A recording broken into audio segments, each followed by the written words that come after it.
sababin jubbu inna dabamuuf ture Yesuus ofisa kenne dhufee lubbuu koo fure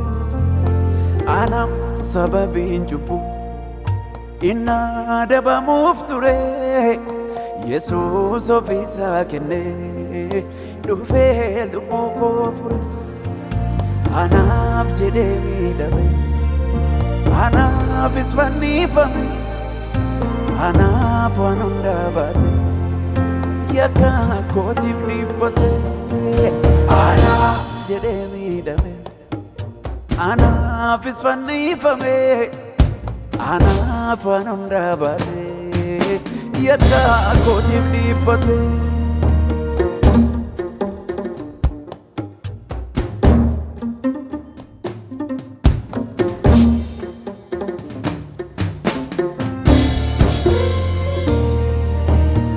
Dabadam bututa ba'an cubbutul fate tokkummaa obbolotaati yakka isaati baqate lubbuu salaatee bitee dhiiga isaatiin qulleesse qulqullootaatti makee Yesuus isa cubbuun addeesse Dabadam bututa ba'an cubbutul fate tokkummaa obbolotaa yakka isaati baqate lubbuu salaatee bitee dhiiga isaatiin qulleesse qulqullootaatti makee Yesuus isa cubbuun addeesse anaaf jedhee dhiphate anaaf isfannifame anaaf waan hundaa baate yakka kootiif dhiphate anaaf jedhee miidhame Yesuus anaaf isfannifame anaaf waan hundaa baate yakka kootiif dhiphate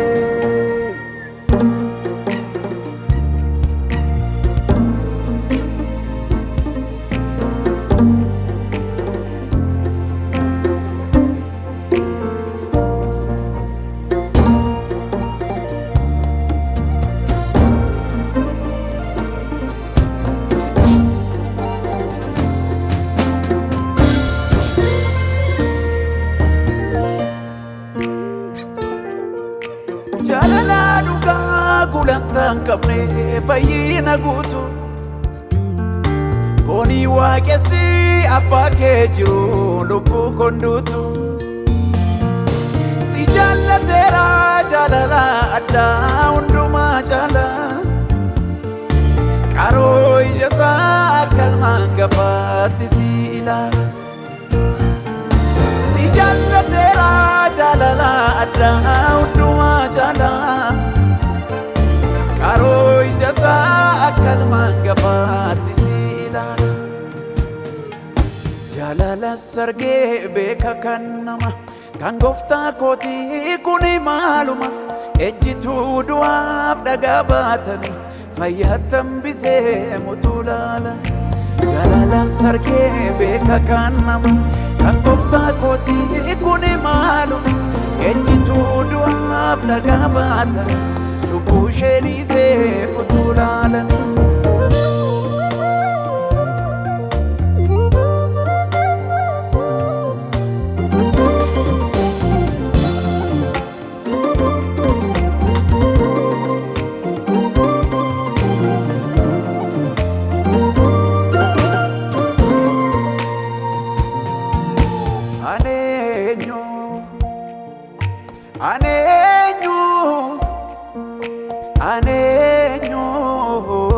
Aneenyu laata